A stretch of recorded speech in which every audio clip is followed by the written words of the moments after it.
Good evening, everyone.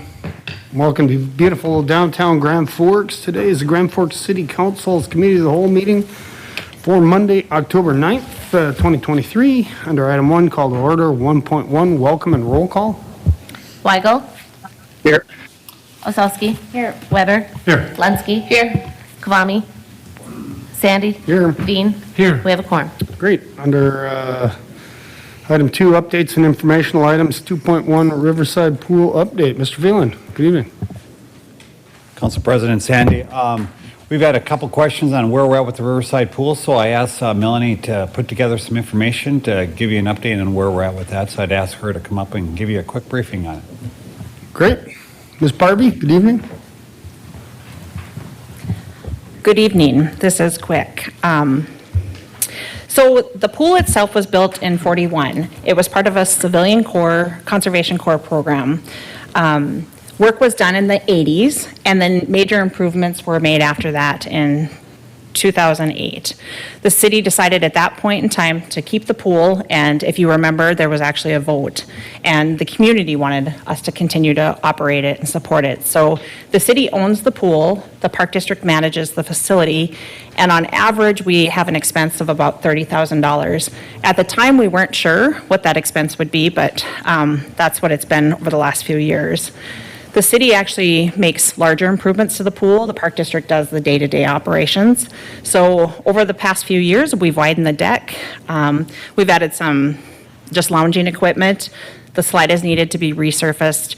And then kind of the major expense there has just been painting and patching the basin of the pool because it's a concrete basin. So in 2022, it cost about $74,000 to paint it. And then in 2016, it cost about $56,000. When we initially painted it in 2016, we had sandblasted it down. It hadn't been done for quite some time, and painted it. And we were hoping to get 6 to 10 years out of it. So we only got about 6 years. So we started talking, the Park District looked at what we could do to possibly extend the life of that if we were going to continue to look at a larger expense every 6 years. And we talked a little bit about putting a liner in.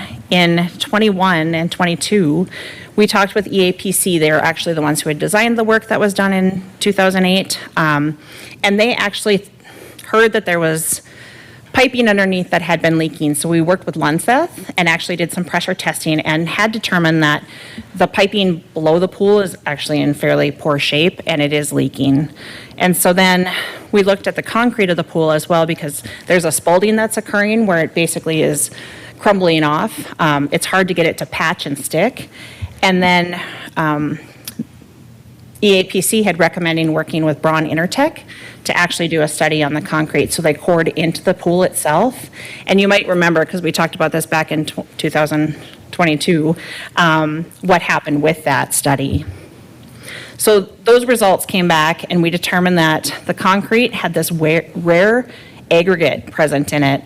And the shotcrete that they used in the 80s to do a layer of concrete, it actually didn't adhere to it directly. So they basically said, you have a few years left and you probably need to reconsider replacing that basin, so the whole concrete basin of the pool. And we had already known at that time that the pipes were leaking, and if we're gonna end up taking out the basin and we've got all the drainage below, we're likely gonna have to do a whole rebuild. So at the time, EAPC had looked at just an overview of cost, and then I had asked them recently, because we didn't include anything in the budget request for 24, knowing that we had a few years from 2022 that we would look at what we would do and how much it would cost. So they did update their estimate for $2024, even though it's not in the budget request at this time, that the pool would cost about $4.1 million, and I put that range in there between $4 and $5 million because we weren't sure that we had everything in there that we would need. But the $4.1 million addressed replacing the pipes and the drainage, redoing the basin, and then actually putting the decking back around it, because in order to excavate that area, it would have to be quite an extensive rebuild. And so we talked about if we continue to look at what we would do there, we would update that construction estimate when we got maybe more into the design this next year, and then include it in our budget request in 2025 as we continue. We also had talked about how we would possibly fund the project, and one of the options would be through the Flood Protection Greenway Capital Renewal Fund. There are funds in there, and that is one option.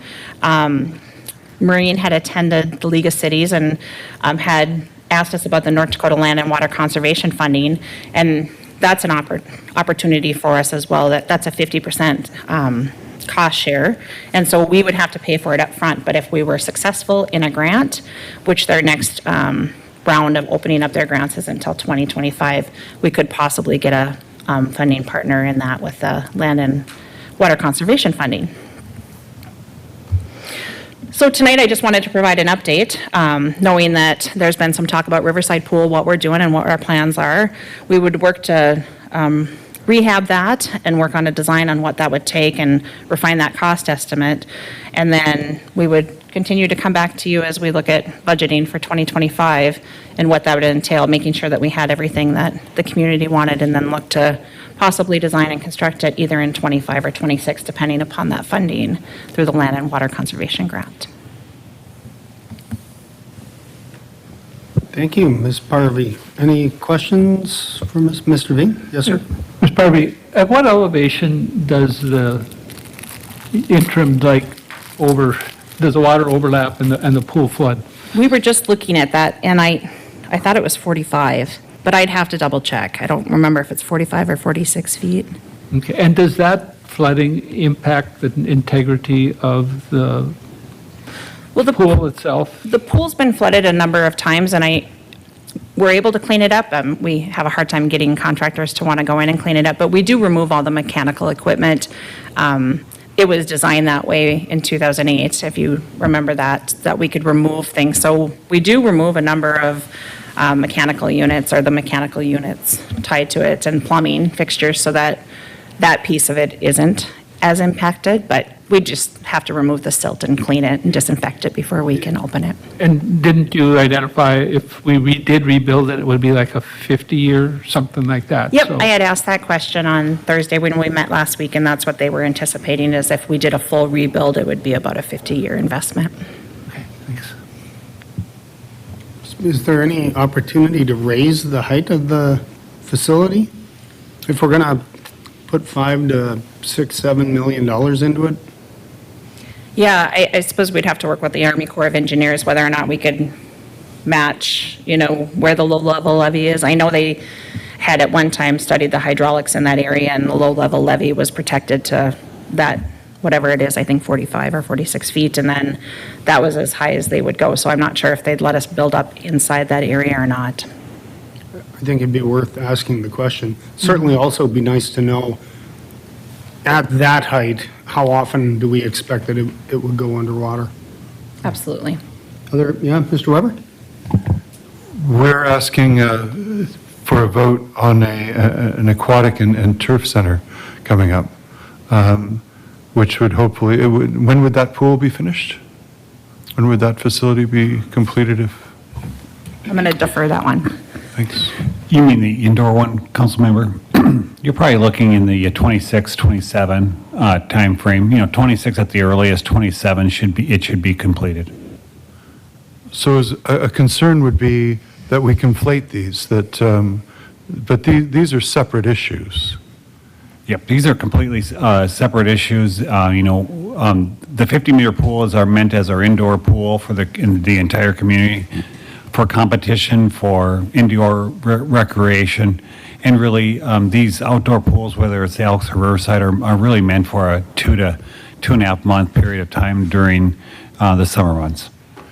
I realize that tonight is just information only, but I would like to express, in whatever way we can, a commitment to making sure that this pool remains a priority. We had the citizens voted in favor of this, and this is a 50-year project.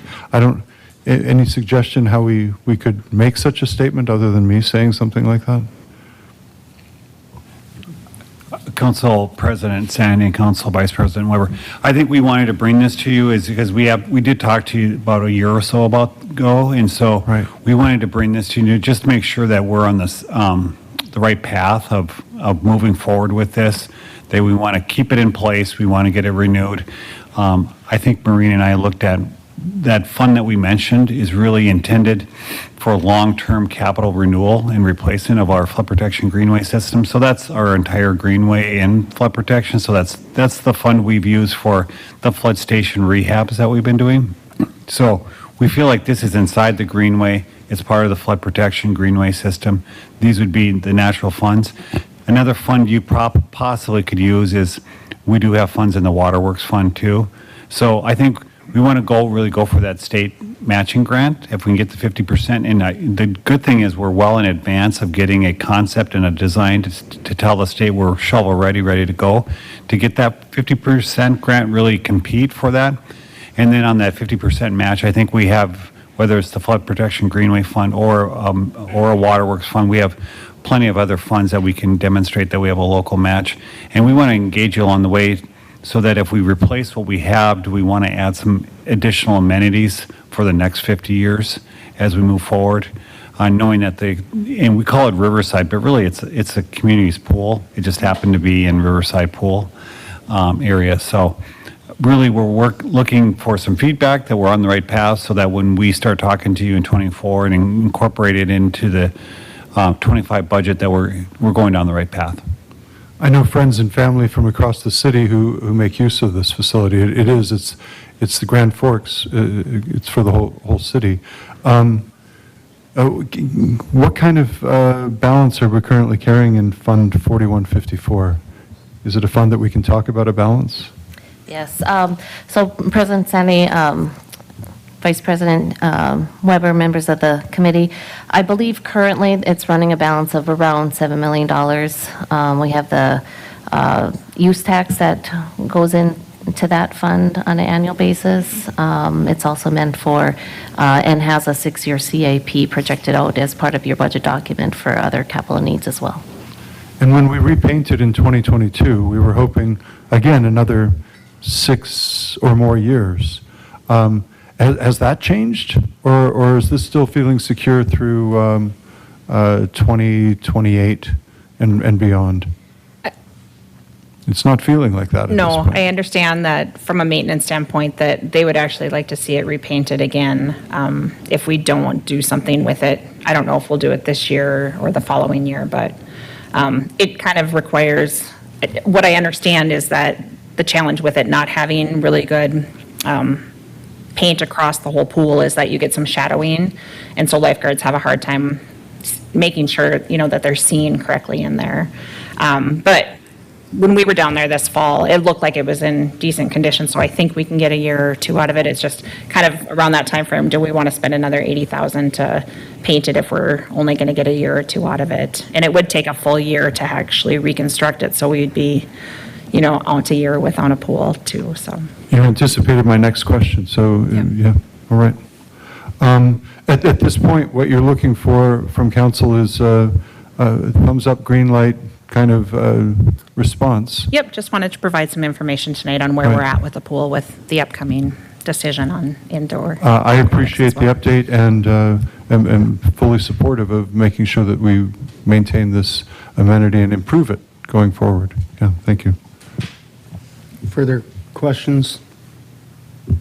Hearing none. Thank you, Ms. Parvey. Appreciate it. Item 2.2, Epitome Energy Project Update. Mr. Phelan.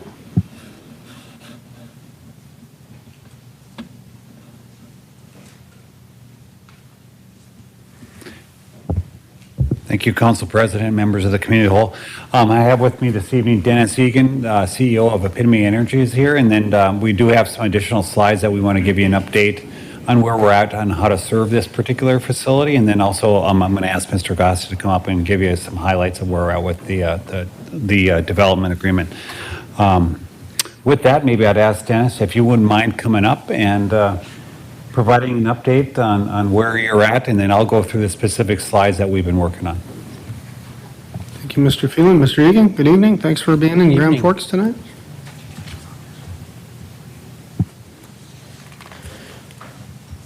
Good evening. It's exciting to be here in your new space as well, so congratulations. It's quite different than it was the last time I was here. So appreciate the opportunity to kind of give you a quick update on significant things. We're handing out a one-pager here that kind of talks about some of the highlights. And I think for us, the couple of really big things. June of this year, we were able to submit our air permit to the state of North Dakota. We're being told 7-month window for the state to process that. And so we should have our air permit in hand, we're being told, in that January timeframe. So that's exciting news for us. And as we continue for all of these things that we'll talk about, it's about de-risking the project so that when we're talking with equity and debt investors, that has been our goal from day one, is how do we put this together so that it makes sense for everybody. So air permit was number one. We also did our wetland delineation, and that was submitted to the Corps of Engineers. We completed our phase 1 environmental worksheet, and so that's been done, and we found no adverse past use of this land, and so that was promising as well. And I think one of the big things when you talk about de-risking projects like this, it's who's going to take your soybean meal and who's going to take your oil. And we now are happy to say that we've got offtake agreements for 100% of all of our soybean meal and 100% of our oil. So when we're, again, talking to debt and equity, they wanted to know where is your byproduct going to go and how is that going to get managed. So for us, that was a big step. Got that, the last piece of that was secured about 30, 45 days ago.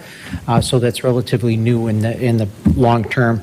And again, the other piece of this is the completion of probably at least 90% of all of the engineering for the project is now getting completed.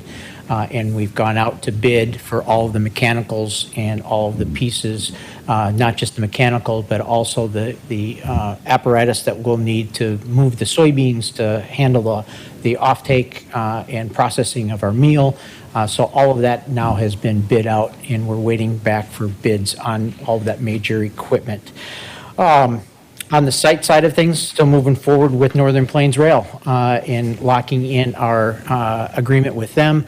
The big news on that front is the loop track that is being talked about, and we've got 2 engineering firms working with BNSF as well on what that track design and layout would be.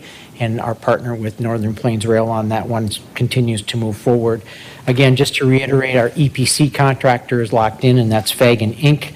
Our major equipment provider is Crown, and then our project engineer is a firm called VAA.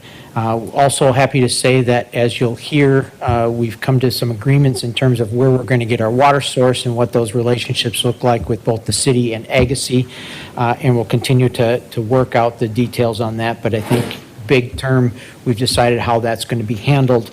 On the electric, with Minn Kota Power, natural gas being provided by Xcel Energy, we're still in that design phase and engineering with Xcel Energy, but it looks like that's very promising that we'll get all of our natural gas from Xcel Energy.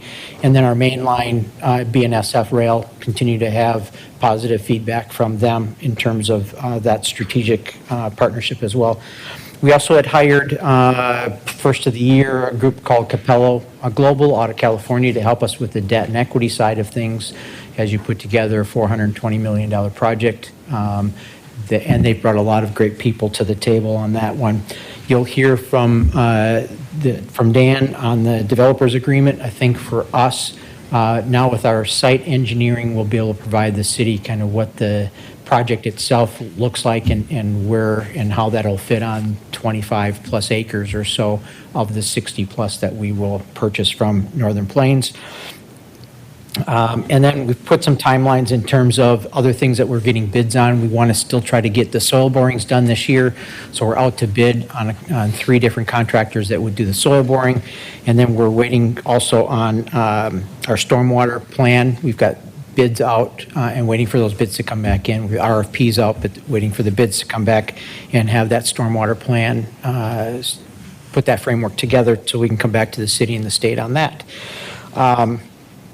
Continue to work with local grain elevators, state regulators. We had a great conversation with state agencies 3 weeks ago, 2 weeks ago now that you'll hear about as well. And then I think from the debt equity side of things, we've got a large institution coming in and doing a site visit in a couple of weeks. And it's kind of that last checkbox in terms of them doing their due diligence on the entire debt package. And so we're setting up meetings. They're coming to look at the site and then talking with our local partners. So that's very exciting as well and coming together. So that's the quick broad overview of where we're at today. And then happy to answer questions. And if you want to see kind of the slides and what we're talking about from an infrastructure and those relationships, happy to do that as well. Thank you, Mr. Egan. Questions for Mr. Egan? And we'll be around, at the end, maybe when we get through all these slides. Sure. Dennis will be available on that too. Okay. Unless- Mr. Veen, question? Yeah, for Dennis, just a question. One of the issues has always been the investment and equity strategy. Are we fully funded at this time? Are you getting close, or how? And if so, when would you expect, you've talked about timelines, when would you start construction? Yeah, so two questions there, right? One is on the debt and equity side of things. As I said, we've got a large debt provider coming in that would do all of the debt. All of the debt. And they'd put a syndicate together, but they would be the lead institution putting that together. And so once they've done their site visit, we don't see that there'll be any hiccups there. We hope to have a term sheet end of October, first part of November from that institution on how they will handle the debt side of things. And then that really has been for us the chicken and the egg. Equity asking who our debt is, debt's asking who our equity is. And so our goal is to have the whole financing package put together by the end of the year. And it looks more and more now with kind of the fall and moving in and waiting on the bids to come in for the soil borings that will move dirt in the spring versus any time this fall. So from a timeline standpoint, that is our goals are to all the financing in place by the end of the year and then ready to move dirt spring. And then how long would you expect for construction to be ready to operate? 2-year construction process. Any other questions? Thank you again, Absolutely. Mr. Egan. Thank you. Thank you. Yeah, Mr. Phelan? Here's the site, and we'll go through the particulars of this. This really, this colored map is really to demonstrate all the utilities that are going to take to help serve this particular site on the north side. Here's the Epitome Energy site in this area right here, and up in yellow. And then you can see where the strategic advantage of this location is I-29 and the rail access up in this area. I want to point out this is the city's solid waste landfill to the south, and the NPN is the half section that's south of our landfill. So, when we think about all this infrastructure that I'm going to go through, we're not only putting this in for Epitome Energy, but for other industries that could come into this area. So everything that is being sized in this area, we do see along this corridor. There's other future development areas that we have in this area that we want to make sure we size infrastructure for. And Mr. Phelan, does that include MPN? Yes, We're going to put in water pipes big enough for MPN? we will. Yeah. Really? Not the gray water, but the drinking water. Oh, Yep. okay. Yep. And we'll- Sounds good. Yep. So basically, that trunk infrastructure will be there in the area. The strategic advantage is our wastewater treatment is near this site, so whatever happens from a gray water reuse, that we're really in the vicinity to help serve whatever that industry is in that area. Mr. Egan did talk. We did have a really terrific meeting with the various North Dakota department agencies about 2 weeks ago. And so we did meet with, had a room full at the Bank of North Dakota. So we met with the Bank of North Dakota. We met with the North Dakota Department of Environmental Quality. We met with the North Dakota Department of Water Resources. We met with the North Dakota Department of Transportation, and we met with the North Dakota Ag Commissioner. So we met with all the various agencies that touch agribusiness from an infrastructure and economic development perspective, to include the Department of Commerce. And so we had some constructive conversation because we really, on the infrastructure side, we're going to have to partner with them on the various cost shares. So we had a positive, constructive meeting with them, and so we went over the project particulars, and as with everything that we would do with the state of North Dakota, they stand behind us and want to help support us move this project forward. These are the particulars, and we've shared this with you again. The potable water supply, again, is not a large demand. So when I go through this slide about what we're going to do to serve this from a potable fire protection, it's really not only intended to serve Epitome Energy, but that entire area, because it's not a large draw in this particular area, but we're going to need to provide fire protection with our fire department. So we're going to put a large water main out there that I'll talk to you about. The major processed water component is this beneficial wastewater reuse supply, and that's at 300,000 per gallon per day and 425 gallons per day on peak. And so that's if you look at what JR Simplot is, they use drinking water because they have food grade with their processing, and so they need drinking water, potable water. So, but they're at about 2 million gallons per day. So you can see this is from a water use perspective, a much lower water use perspective. The other thing this project is using with their processed water, they're using wastewater reuse. So instead of us discharging this into the Red River, they're going to use a portion of it. And when I talk about what's our average day on the wastewater what do we treat on an average day? We're treating about 8 million gallons per day. So we have plenty of wastewater reuse. If people want to buy it, we're all for that. And so certainly we want to return some of our wastewater to the river because the river flows north. And a lot of the water that we treat in Grand Forks, if it's on the Red River side, is wastewater reuse from the city of Fargo. So we do want to return some of it, but there's a significant amount that we can continue to sell those around us. On the wastewater collection side, you can see they're at 85,000 gallons per day on average, or 135,000 gallons per day peak.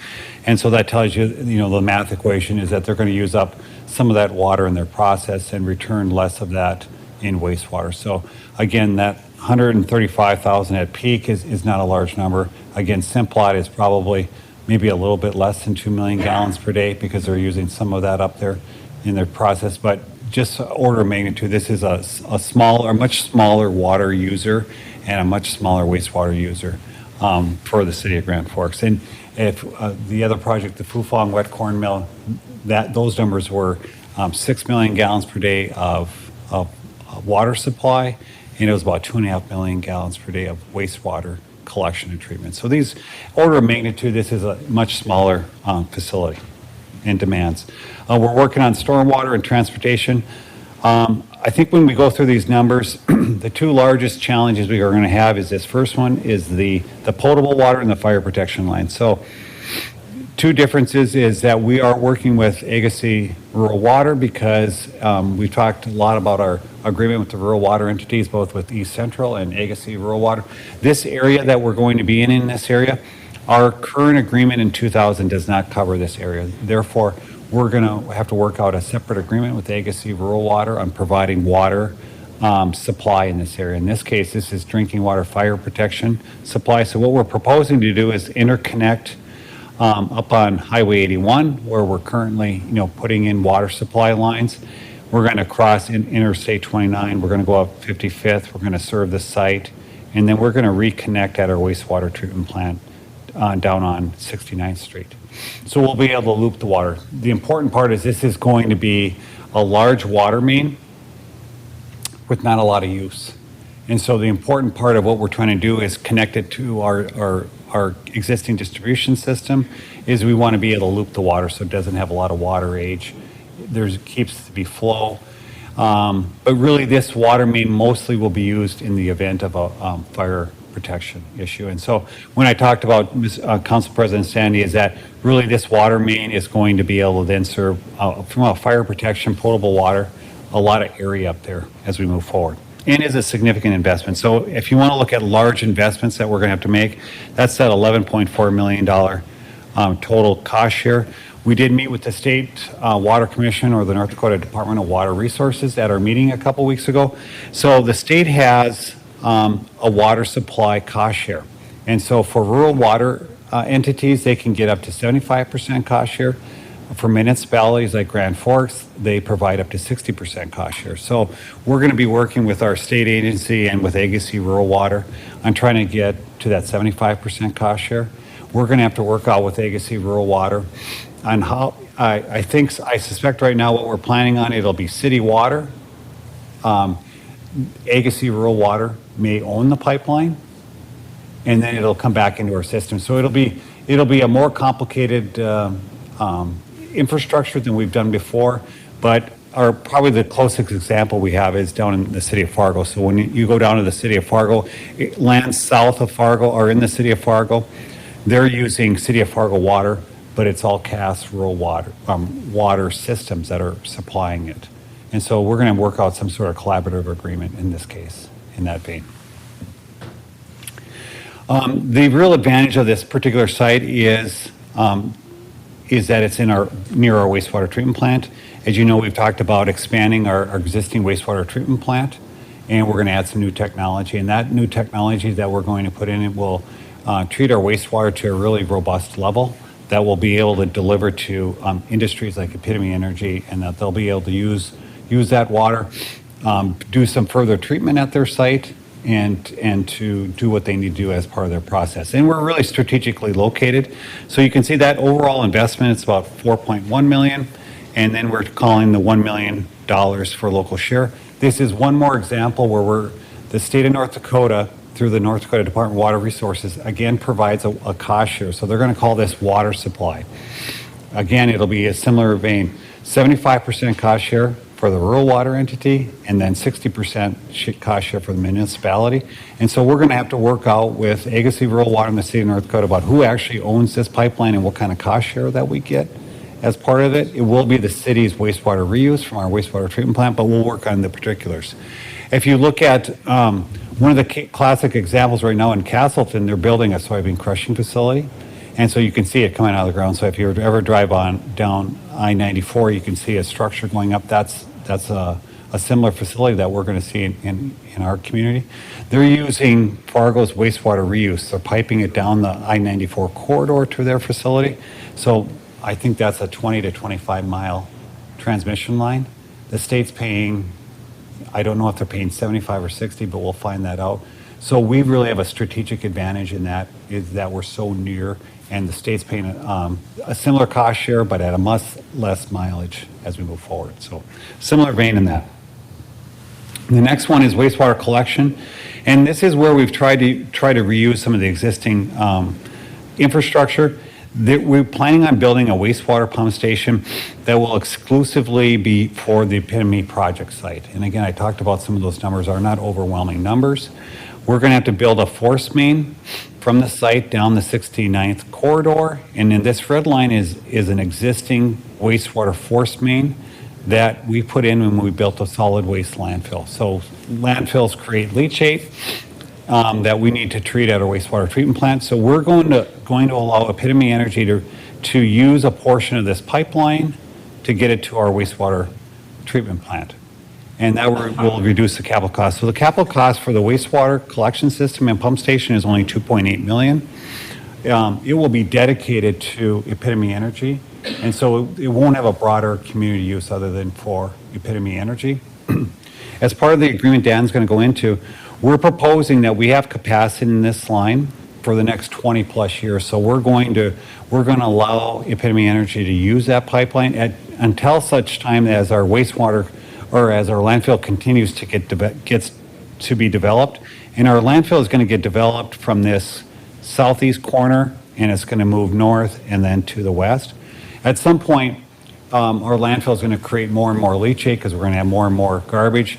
We're going to need this line for our own landfill. And when that time comes, the agreement will say that Epitome Energy needs to build a new line to replace that, because we're going to say you have to get off of our wastewater collection line, our force main, because we need it for our capacity. But for the next 20 plus years, we're going to allow them to use that facility, knowing at some point they're going to have to transition off that particular line.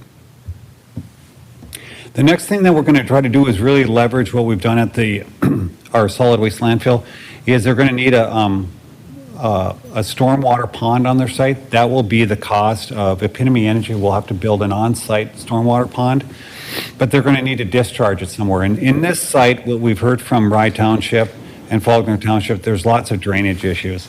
There's a housing development right up here in this area, and there's really nowhere for the stormwater to go. So, however they planned this development in the past, there's some short-sightedness in the whole thing. And so what we're planning on doing is we're going to take off a pretty significant area that's currently being drained in this area, and we're going to take it off that area.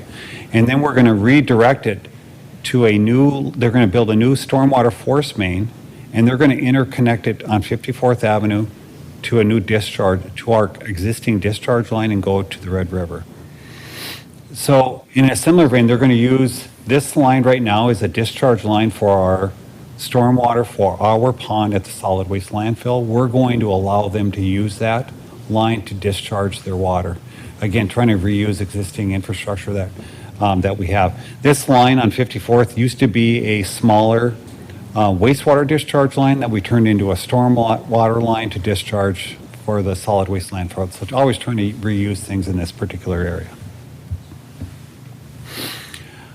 This particular, you authorized us to move forward with a traffic study in this area, and this really is a general paradigm. And when we were at the meeting with the state, I may have to ask Al Grasser to come up here, or Dave Karenko.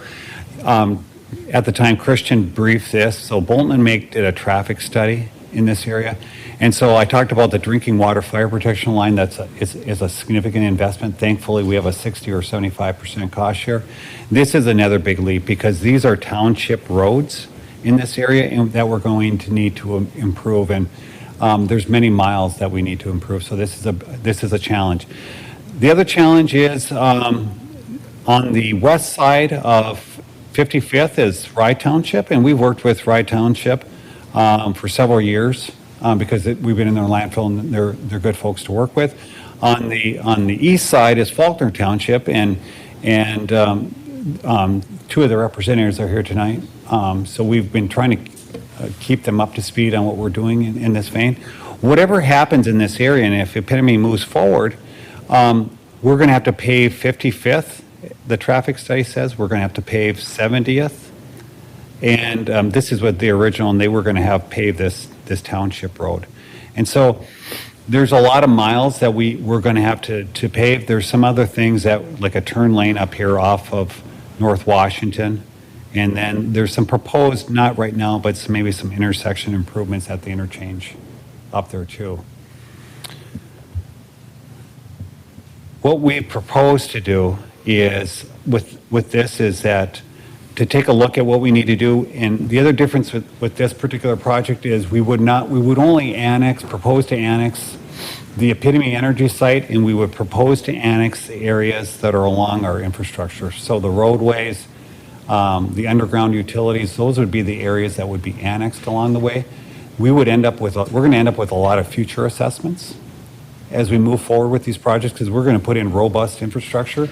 So as industry comes into our community in this area and wants to be served by the city because they have an investment they want to make, we'll annex those sections of land at that particular time, because there's no areas around here that we need to annex and serve like we did on the Highway 81 area.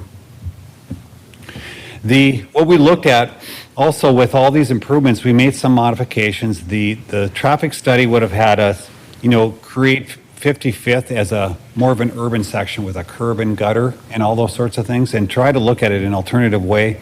We're looking at more of a rural section, paved section in those areas to try to I think it'll be better for snow removal in the winter, but also to save some costs. So right now, if you look at this $17.75 million, that's the cost to upgrade all those roads. And so when we upgrade those roads, they're all going to become city roads, so they'll be maintained by our Public Works Department. We'll need to improve all those roads just to get our fire department there, to get the trucks there, both off-ramp and then providing supplies off of that. So it's going to be a big lift for us to do all that.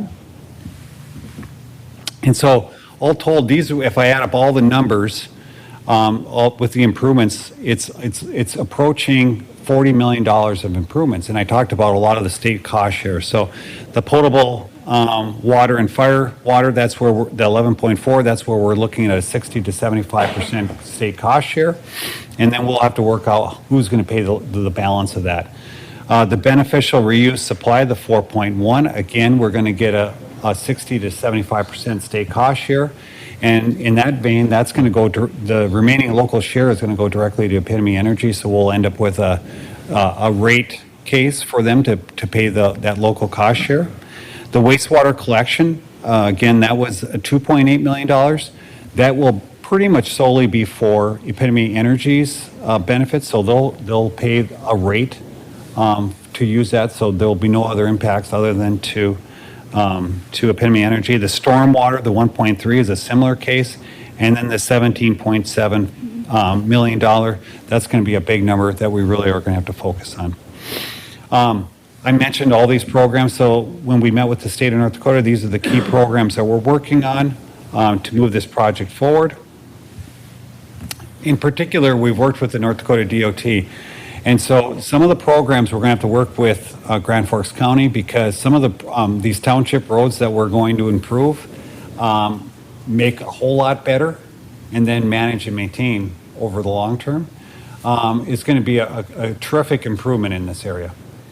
But we're going to have to ask Grand Forks County to submit some of these grant applications, because some of these funds are set aside for, I'll call it, farm to city type of programs, and counties are authorized to submit those. Some of these programs require, this first one require townships to have so many mills, I think 18 mills. Both Faulkner and Rye Township are not at that level. They're lower, they're assessing less mills than that. So I think some of these programs aren't going to work for us. I think this North Dakota Department of Transportation Flexible Transportation Fund is probably one of our best hopes to fund. And that was the so-called, during the last legislative session, Vice President Weber, if you recall, the last mile. This is the last mile. And, again, we've said the challenge we have is that we have the plural issue where we have last miles that we're going to have to work on as part of that. So we did show the Department of Transportation. They did absorb it. They didn't say no, but they said they'd work with us. The other real advantage is that we have a commissioner and Mr. Goring that is really all about value-added agriculture, really is appreciative of what we're doing in Grand Forks. They also have funds that can help with infrastructure to transportation, funds in that vein. So there's a lot of moving parts. We're trying to find the best way to serve this project to include with the state of North Dakota. I would say right now, if I were concerned about anything, it's how to find enough funding for the transportation corridors that we're going to have to approve. That's the biggest challenge we have. And thankfully, we do have some programs to help fund significant cost shares. And the remaining local cost share, we'll have to figure out how we're going to fund the remaining portions of that. Again, it'll end up as future assessments no matter what. And we all know when we create future special assessments, the city of Grand Forks carries those costs until somebody else comes into the city. With that, I would ask Mr. Gossett to come up here and kind of say how the development agreement is really integrating a lot of this information. Thank you, Mr. Phelan. Mr. Gusted? Thank you. Members of the committee, just to give you an update as to where things are at with the development agreement, we've had a couple of exchanges of the development agreement itself with Epitome Energy's attorney. The last round, latest was sent September 6th with their attorney. There are also a number of exhibits, and the exhibits are really important because they explain some of the assumptions that are being made with respect to particularly with respect to the infrastructure, explaining the cost recovery through special assessments, through a take or pay type of mechanism.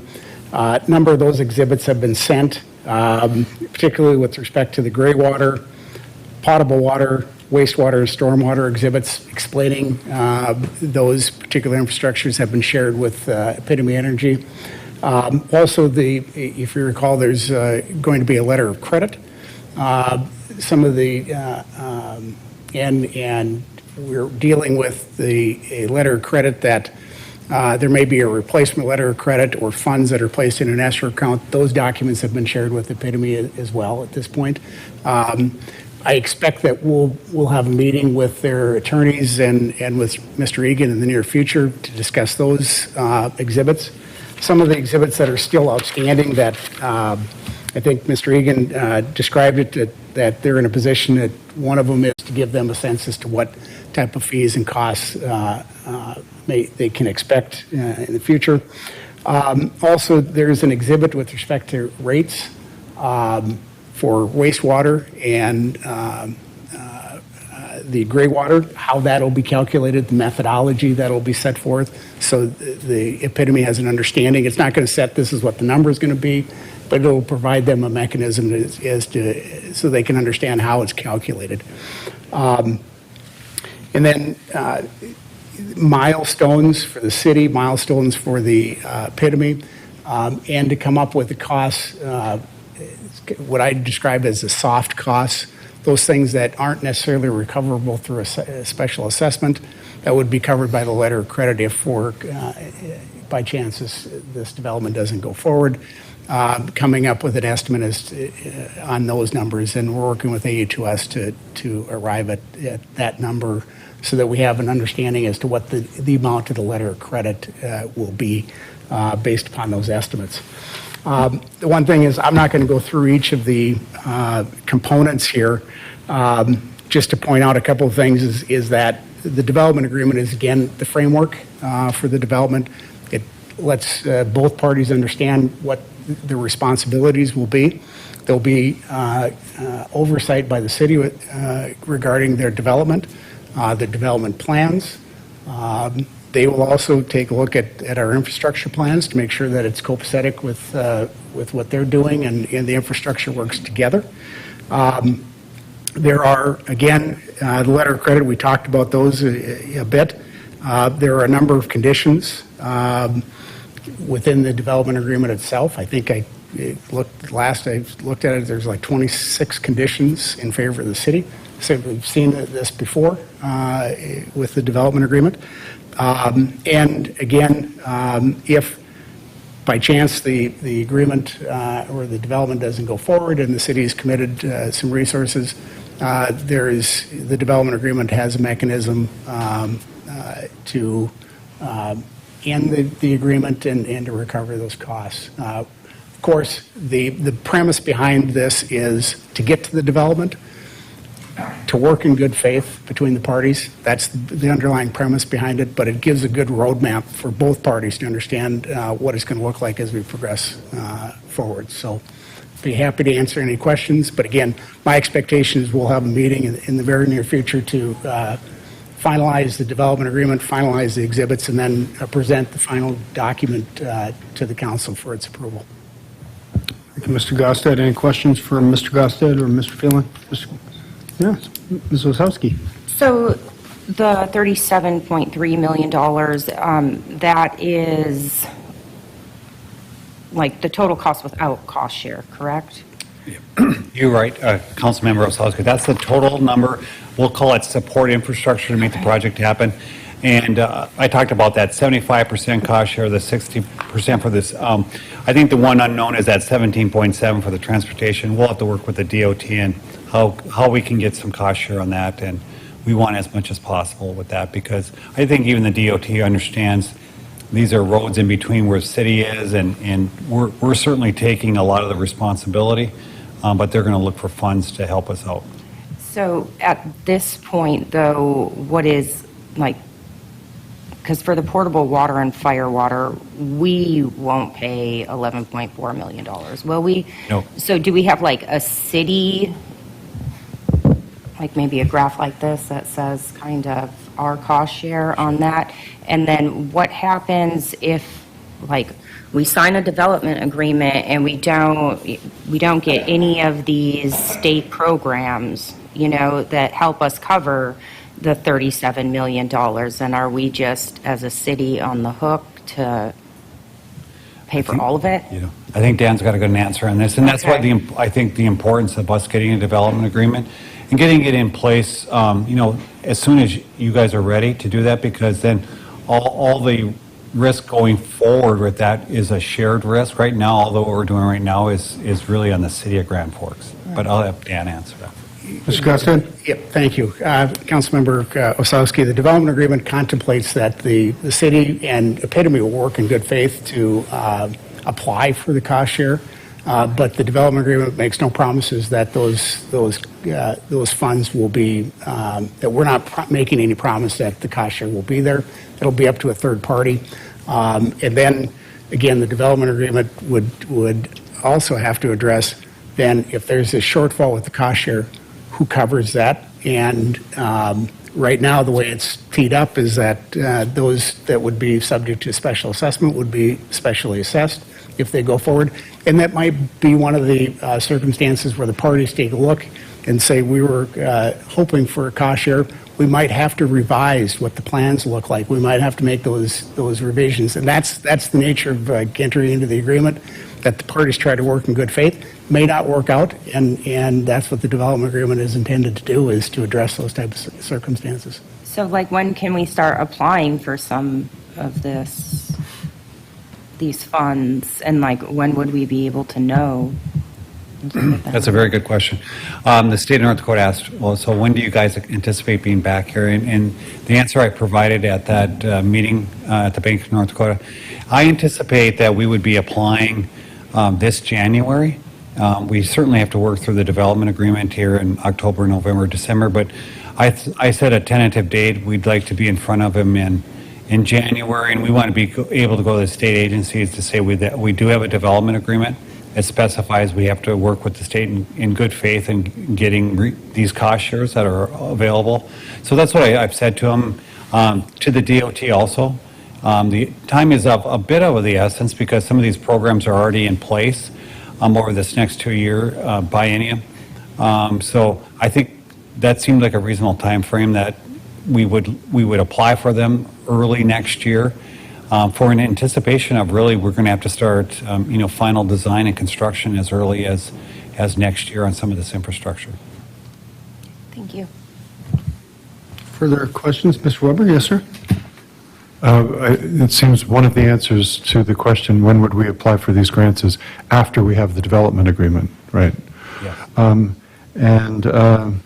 Ms. Osowski also mentioned the idea of a spreadsheet or something indicating what our costs would be, anticipated revenue, and how long this takes to pencil out. Could that be something that could be brought forward, some rough estimates there? We're seeing estimates of costs. There's no revenue estimates yet. Yep, I think that's right. We should have had a column right here that showed our local cost share on this side. And then the next column you'll have is what Epitome's rates will be in the next column. So we're just trying to give you a kind of a general sense of that, but we'll have more specificity on that. So I should have done this, like, for example, the reuse, it's a $4.1 million, our local cost share is $1 million. That $1 million will translate to Epitome Energy into a rate to use that gray water, but we'll have a chart that will spell that out better to you next time. Mr. Freeland, large projects like this, even if they don't occur, create a great deal of work for city staff. So recognize that. Thank you. That's what we're here for. Yes, good. And we're not going to have a development like this happen without that work up front. So thanks for doing that work. In addition to the cost for especially the transportation infrastructure, with leapfrog annexation of this sort, we could have several years of maintaining roads with only one beneficiary of that infrastructure. Hopefully others would come in sooner, but that would be something that we'd need to have some sense of as well, as what is the cost over 20 years to maintain all of these roads. I'm not sure that I understood this right, but the difference between the wastewater reuse, about 300,000 gallons a day, and the wastewater collection, about 100,000 gallons a day, we would be selling them 300,000 we would be receiving 100,000 of wastewater back. Where does the other 200,000 go? Does that go into steam? Does that get shipped out in product? Do we have some sense of the mix there? Yeah, Council Vice President Weber, I would suspect likely in steam, and so they're going to be able to vent some of this water off, and hence I think we're going to be okay on this, but we'll have to look at, are there any impacts with the plumes that are going to be out there with aviation? We think we're okay with that, but that'll be an additional study that will show up on this development agreement that we have to do some additional analytics on that. Right. Could we also go back to slide 7? And can you point to where NPN is on this? I can. Can you see my Proposed? cursor right here? Yes. This is, NPN owns, currently they own this. This is annexed into the city, actually, this half section of land in Oh, 24. This is the city's landfill, solid waste landfill, and this is obviously Epitome Energy. So this half section right here for NPN is, or the nitrogen fertilizer plant is right there.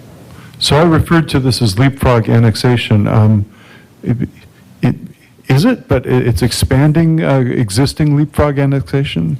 Well, I would say it's industrial expansion, and generally, it's probably, we're at the northernmost reach if you look at Epitome Energy.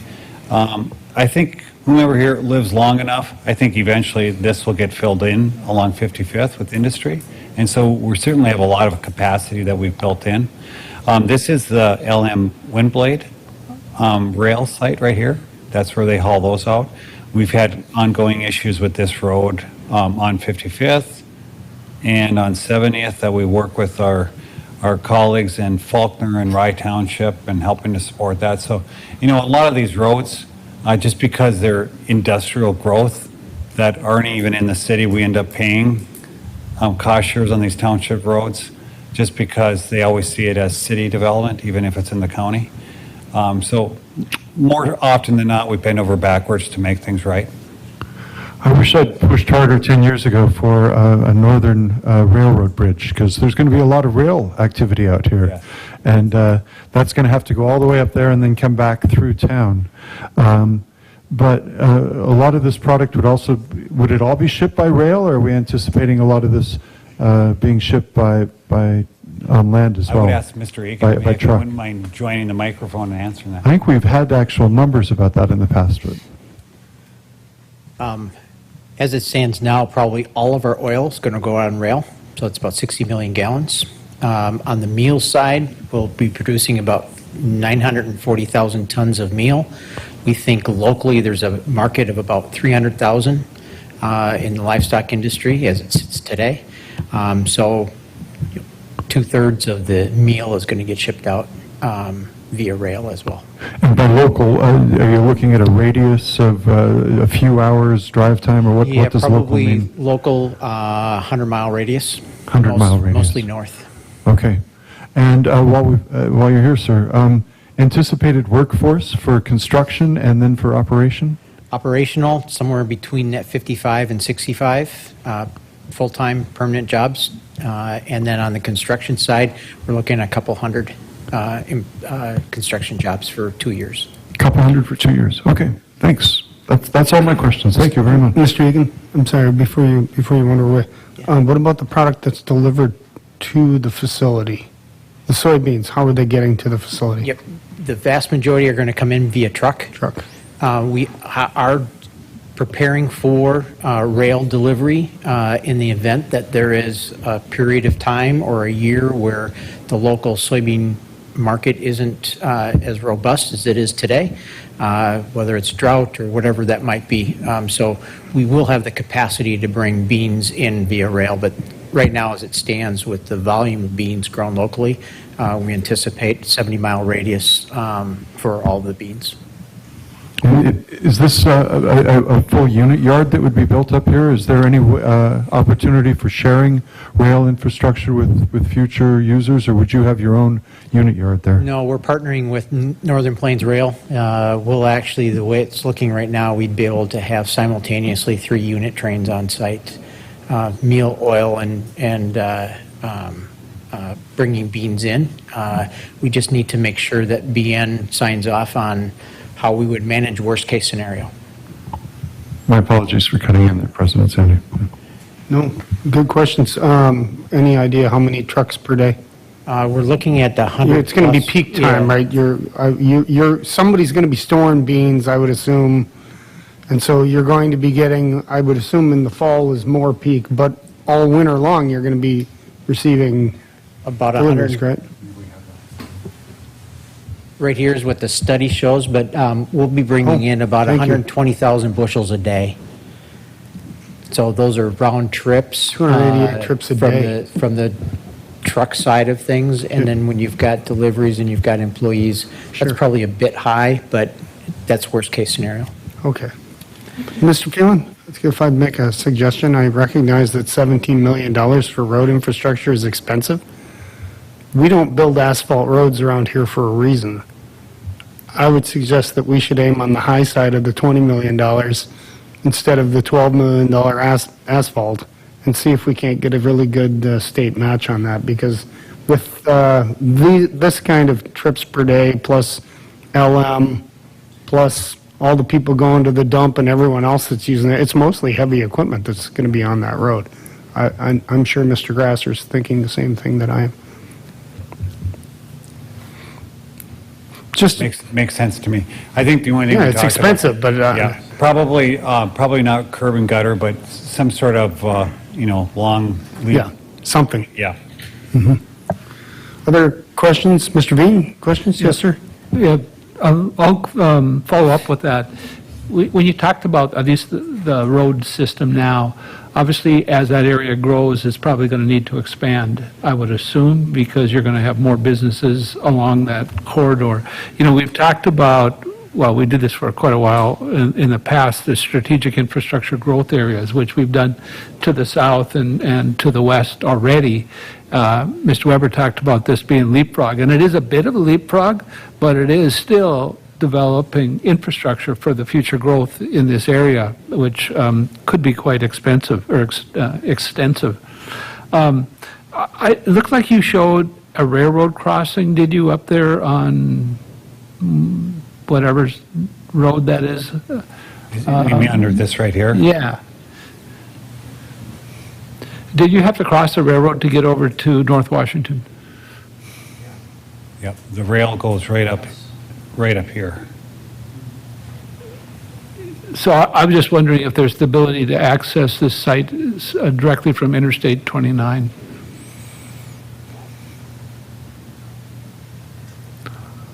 Not currently. Not current, but I was Yeah. wondering if that 'Cause you would be have an to- option for us. The interchange is obviously right here, then you're going to go up to 70th. Yep, And you're going to cross the track, you're going to go over the tracks about right here. Yeah. And then get into the site. I mean, it would be an option for a shorter access to the site right off of Interstate, and some, if not now, development for the future, I would expect.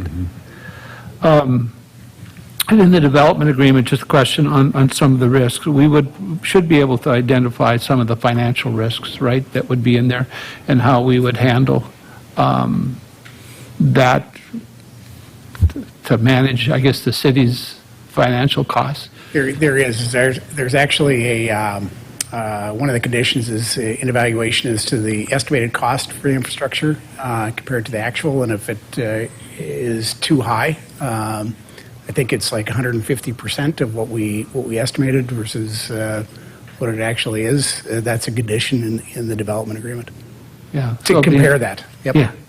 Yeah, because we'll have some with that risks, I guess, like we've had with the others in the past. So wanted to ask that quick question. And energy availability, is that seem to be an issue whatsoever for this? I'd have, Mr. Egan, I think, has done some studies on that too. No, we think, we've had conversations both on the energy side as well as the natural gas side, and those partners have all said that they would be able to have the infrastructure built out by fall of '25. So we feel as though we're in good shape. They've all done their due diligence and their engineering, so I think we're in good shape. So, Mr. Phelan, at one time, we were looking at bringing natural gas from the west east. Is that still a potential project, whether it's tied to this site or not? I think with this project, it's not going to be the trigger to make that happen. I think we're going to need something, if we can make it happen with NPN. NPN is the load that we need to bring it to eastern North Dakota, or something similar to that. I think, as Mr. Egan said, within Xcel Energy's existing system, they can supply natural gas, and so it's not such a large load where they need to add additional capacity to our community. And then maybe, do you see any need for any additional changes in our public involvement process? A lot of that will happen, I'm assuming, with annexations and some of those processes that we would go through traditionally? I think, Council Member Vian, I think we want to do more engagement. That's why we're here. We've tried to keep you engaged as soon as possible. We've engaged the townships, we've engaged Agassiz Rural Water, we've engaged the county. And so our role is to try to make good things happen with all these various interests. And so I think this is going to be complicated in that sense, is that we do have various interests that want to be involved. I think the bottom line is the infrastructure is only going to get better in this area by having this project come through. But I think we're going to have some concerns with neighbors up here not wanting a facility, despite having industry in and around them. And so I think we want to continue to engage Rye and Faulkner and the county in this area. So we'll continue to do that, and also probably because now we're really into it, October, November into December, have ongoing city council meetings with you, so that I would anticipate at the next committee of the whole meeting, hopefully we can, in a good summarized way, start going through the development agreement, so you see some of the particulars, and so we can be working on this every 2 weeks, ultimately leading to a development agreement. And we always highlight, really, the development agreement is a milestone to try to get us to the end. And I think in this case, which is positive, is that Epitome Energy has done a lot of the engineering, a lot of the design, so that we can get to review sooner rather than later. I think that was one of the frustrations the first time with Fufang, is that they were designing, working and we ultimately never got to final designs that we could even get to review. It sounds like in this case, we're going to be able to work in quicker order on that. And so when you approve the development agreement, we're going to have designs that we can start having our engineers review. And so I think it's going to be better, because there was a lot of frustration. Why don't we have the information? And we simply didn't have the information. We're going to have the information to show people in these meetings.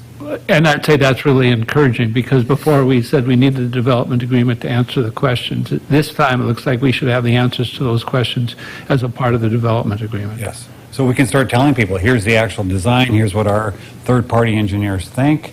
We weren't able to do that. Obviously, it created a lot of frustration, but the answer was, we don't know, but we're going to have to review it when the time comes. We're going to have that information sooner rather than later. Albeit, and the other great part of this, I think the design, Dennis, you've said, is similar to the one that's going up in Castleton. So if somebody wants to drive down and take a look at what these look like, drive outside of Castleton and you'll see it. Is that a correct statement? Yeah, theirs a little bit bigger than ours, but essentially it's going to have the same infrastructure or similar infrastructure to what's being built here. And for us, the other part of this is that, again, with Fagan Inc. and VAA and Crown, we're actually the 5th soybean crush facility that they will have built. So their plan is to take their crew that's currently building one in Norfolk, Nebraska, and mobilize their crew in the spring here. So they've already built one in Michigan. They've built a couple in Iowa. They're building the one in Nebraska right now, and then they'll be coming up here. So. Thank you again, Mr. Egan. Mr. Phelan, speaking of natural gas, we had talked, and I appreciate Mr. Veen mentioned this, because we don't have redundancy of natural gas in our community that's so important. And when we've had issues in the past when Xcel Energy has asked people to conserve natural gas, turn their thermostats down because we haven't had the redundancy. I know we were talking about bringing natural gas in from the east. I don't know if that $10 million is still available to us, or if they've clawed that back. Council President Sandy, yeah, that kind of went away And that was part of the special session, so that has gone away. I'm sure they've reallocated those funds. Sure, because they were upset about the corn mill, right? Yeah. So I think, but a corn mill, like MPN, they're a massive user of natural gas. So having MPN or having a corn mill in our community, I think would be a really good driving factor, right? Do you recall, both of our senators mentioned that there were other corn mill companies that would want to locate to our community and they were going to reach out to them. Do you have any sense of how those conversations are going? Have you heard from the senator's office by any chance? Council President Seni, I know that they've committed to that, and I've been in meetings where they're working on that. I think that we read that in the newspaper this, I guess online, is the 370 acre plus or minus is for sale, and is really a viable industrial site for that. So hopefully everyone knows it's for sale. We're continuing to put infrastructure up there. It's infrastructure ready, and so we should be in a more competitive advantage in a year or two from now, because we're gonna have a much better site, because it's gonna be ready to go on the development side. Great, thank you. I think it's a public safety issue having redundancy in natural gas. So anything anyone can do to help us move that forward, I think would be great. Thank you, Mr. Phelan. Any other additional questions? Thank you again, Mr. Again, Egan, for thank you very being much. here. Appreciate Appreciate it. Okay, item 2.3, billboard update. Mr. Brooks, good evening. Thank you. Let me try to remember the last thing that John told me to do with this, which I'm sure I'm going to screw up. F5. Well, we'll go from here. So billboard discussion. I just wanted to do a quick brief of current city code and what we have in it today. Just brief everybody and then open up for any discussion that you may have. Here's just a quick definition of what an off-premise sign is. It's any signage that's not advertising what's on that premise. So everybody knows the on-premise, restaurants have their own signage on-premise. Billboards, commonly referred to, they're the off-premise that we have in code. The regulations, city currently has a cap of 112 signs that are allowed. And currently we have 106. So there's still 6 that are available to be built. And to meet that cap, we have 2 that are pending. One before you that we've tabled at City Council, and just so you're aware. Signs must be 500 feet apart, so that's in between those off-premise signs. Billboards themselves, they're 500 feet apart requirement. Many are closer than that. Those are the ones that are grandfathered in currently. If you look at that Demers, Washington area, there's many within 500 feet. Once one of those were to fall down, something like that, they would not be able to rebuild on site. Height is limited to 50 feet in height. All new signs must be on a single pedestal pole, so the old 2 pole signs are, those are all the old ones. New ones have to be on a single pedestal.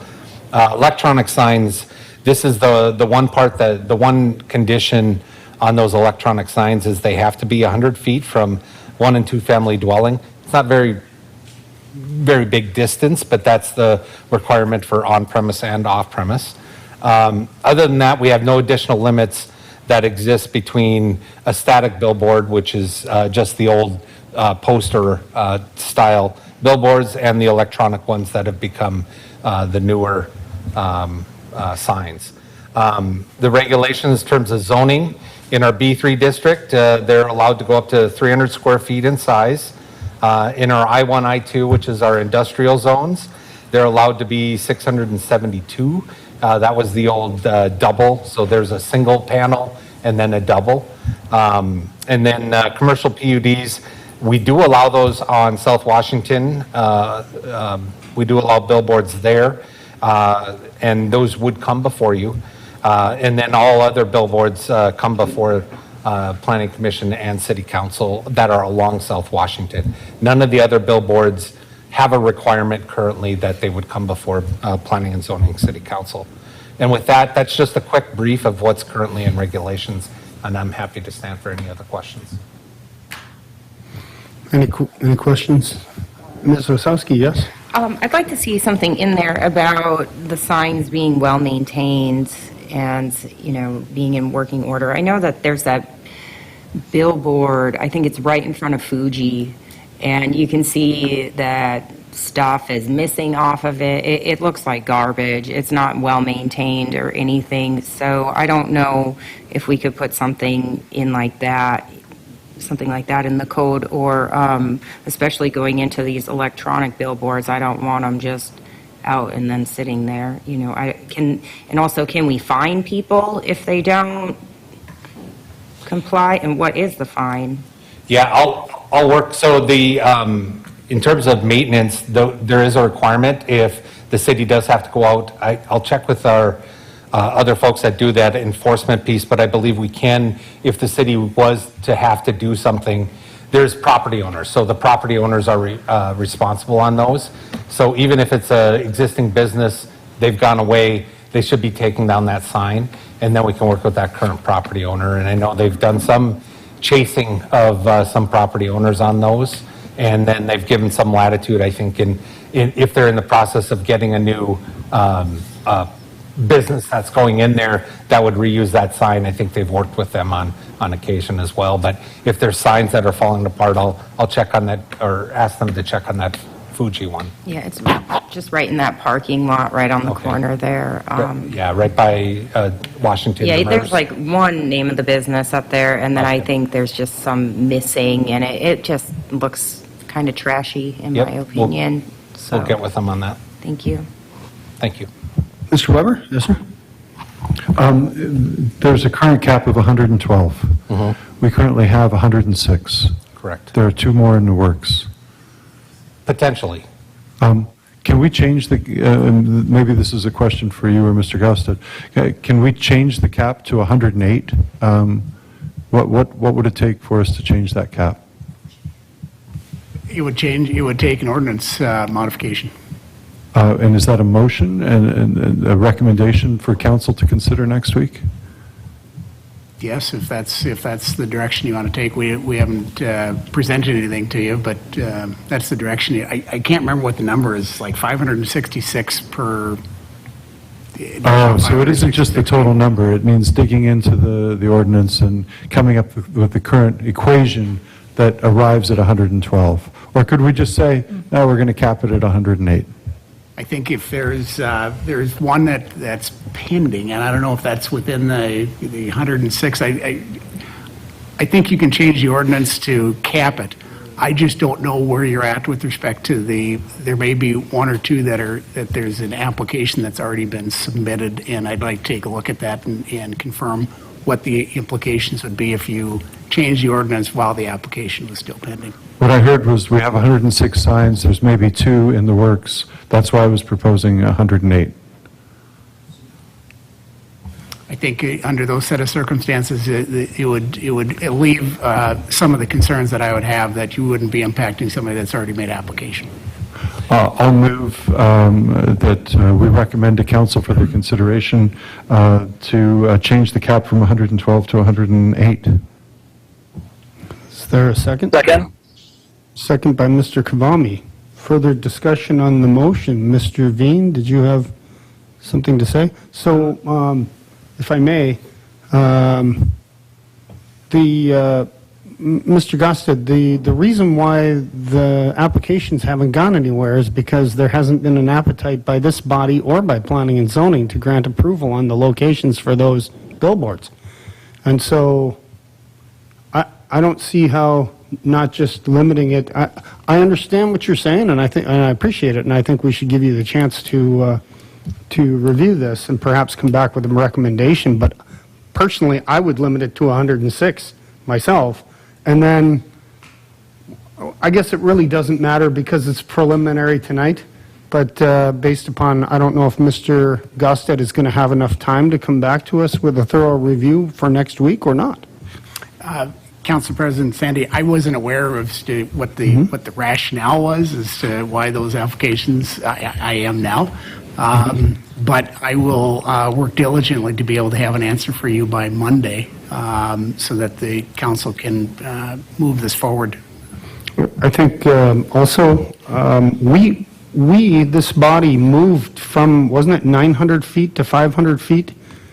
Didn't they, wasn't the requirement significantly farther apart and we reduced the distance?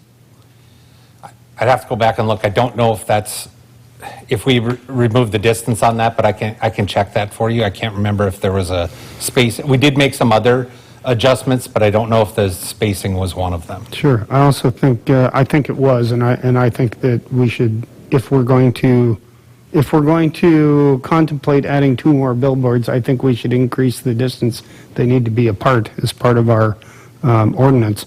I also think having 100 feet distance from a dwelling doesn't make any sense at all. I mean, we may as well let it and put it in somebody's backyard.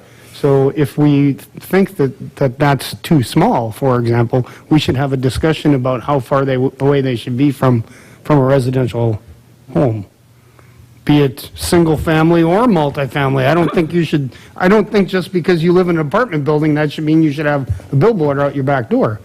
So I don't know. I wasn't prepared to come up with concepts for that tonight, but I think as part of an overall discussion, maybe we should just have city staff work with Mr. Gosted and come back with a recommendation to us. Yes, Mr. Gosted. Yeah, as you were talking, Council President Sandy, it sounds to me like there's a lot of things that you'd like to do.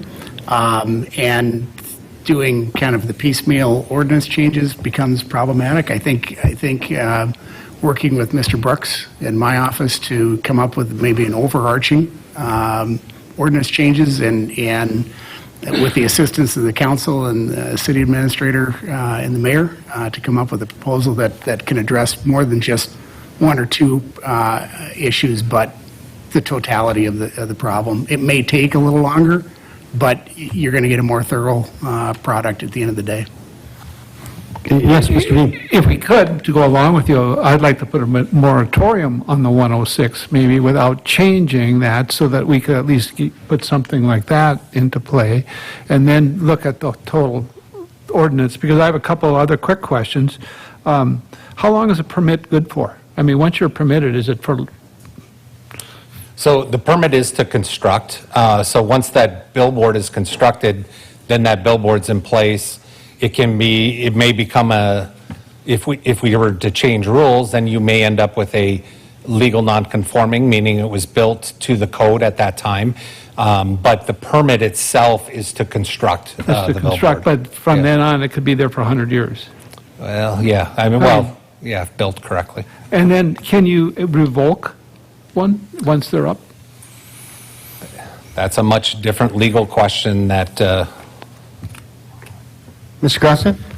It may not be directly to your point, Councilmember Green, but it might be more directed at Ms. Osowski. There is a provision about dilapidated, rotten, unsafe, or unsightly signs have to be repaired or removed. It's 180301, subsection 3G. And then it allows for the zoning administrator to cause the removal of signs and the expense assessed to the property if it's not taken care of. So it probably isn't directly to your point, but I think that more relates to monument signs than the electronic billboards. It's in their vested interest to maintain them much better than somebody maintaining their monument sign. But yes, I understand what you're saying. It says any sign or sign structure, so. The one other point that I appreciate the planning and zoning also is another layer on this, so they make that recommendation. So I will certainly inform them too in their November meeting of this discussion. Ultimately, the ordinance does typically go through for Chapter 18, Planning Commission, City Council, preliminary, and then final. Mr. Gavami, something to add, sir? Yeah, just a question. This might be for Mr. Gosted. The statement on unsafe, I guess I'm curious as to what qualifies that and how we quantify it or how we make that ruling. You know, for example, a very large electronic sign, you know, perhaps just feet off of a 4-lane bridge, you know, is that can that be deemed unsafe with our current rules? The definition of unsafe, I don't think is in the ordinance. However, it's one of those that's, you kind of know it when you see it. And you'll have to develop the facts. The inspections department will have to develop the facts to determine if it's unsafe. It's no different than an unsafe structure. You got to develop the facts in order to prove up that it is unsafe. That may very well be a nice segue into trying to come up with a somewhat of a definition of what unsafe is, or dilapidated, or things like that, that you could put into the ordinance. However, with that said, you might want the flexibility as well to keep it more broad-based, to allow the administrator to make those determinations and let the council make the decision as to whether it's safe or unsafe under the ordinance. And just one more follow-up question is, if DOT has definitions for unsafe, if we could perhaps have those at council? For sure. All of those are available uses and sources of information to come up with definitions. We use those all the time. Thank you. Yep. Thank you, Mr. Fleming. Mr. Brooks, can you explain to me process? I mean, I recognize, and we talked about how billboards on Washington have to be approved by council. The billboard that's gone up over here by the overpass, by the Demers overpass, it's in replace of the Wayland's Moving and Storage billboard that came down. So that company went to Wayland's, I assume, and purchased the rights to a billboard? Not that I'm aware of. I think what occurred there is it was a different company that had a contract or a lease with Wayland's and lost that lease. A new company, once that billboard came down, a new company came in and then worked with a neighboring property to put up the new sign. But didn't they need a building permit? They didn't need any sort of permitting for that? They did get the sign permit to go up in that location because it met the qualifications. It was in an I-1, I-2 area, just like the previous Wayland's sign was.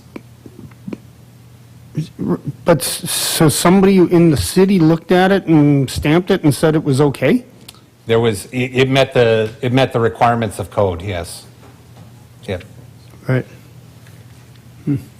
Yeah, Mr. Weber? In the meantime, there's a motion on the floor. And if Mr. Kavami's willing, I'd like to change that motion, and instead of a cap at 108, just a recommendation to council for a moratorium on against any new signs while we wait for a more comprehensive review.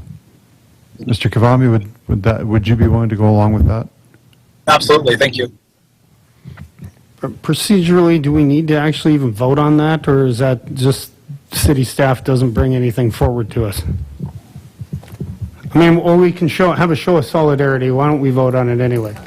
We'll see where people stand. There is a motion and a second on the floor. Any comments or questions related to the motion? Mr. Sandy, I've got a question. Yes, Mr. Weigel.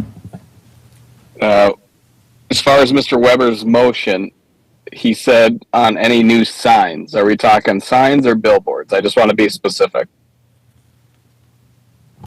Thank you, Mr. Weigel. Billboards. Thank you. Okay, good question. Yes, Ms. Linsky. With the Epic property, didn't we approve a signage on their new development? We did. Is that included in the 106, or is that 100? It's not, it's technically doesn't fall under the billboard sign. It's technically a monument sign that's up in the air. Okay. built It's an by the- event. It's an event sign. Event sign, sure. Yeah, it's an right. event sign. It's a postage stamp compared to the one that's there. Any other questions? Any other comments? Hearing none. All those in favor on the moratorium signify by saying aye. Aye. Aye. Aye. Opposed, same sign. Aye. Motion carries. Slonsky dissents. Thank you so much. Thank you, Mr. Brooks. Item 3, discussion items 3.1, Grand Forks County Correctional Center Agreement. Mr. Phelan. Council President Sandy, members of the committee of the whole. I think we touched on this during the 2024 budget review and approval. In front of you is a draft agreement with Grand Forks County to increase the fees for our usage of the Grand Forks County Correctional Center. And to summarize, the per diem rate the standard per diem rate would go from $70 a day to $102.50 a day. They are creating a new intensive custody care per diem of $179.38. My understanding that's new, and that's for detainees that have to have a single room for their incarceration. They are also planning to increase the transport rate for an officer from $23.62 an hour to $41 an hour. In the agreement, there would be a 2.5% escalation annually. This current agreement was not, the costs were not increased or updated for the last 10 years, so that's to keep up with, I guess, with inflation.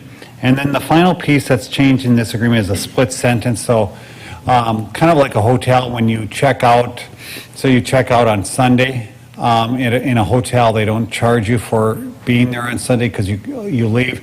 This would now have you have to pay for Sunday. So they're going to add some days onto it.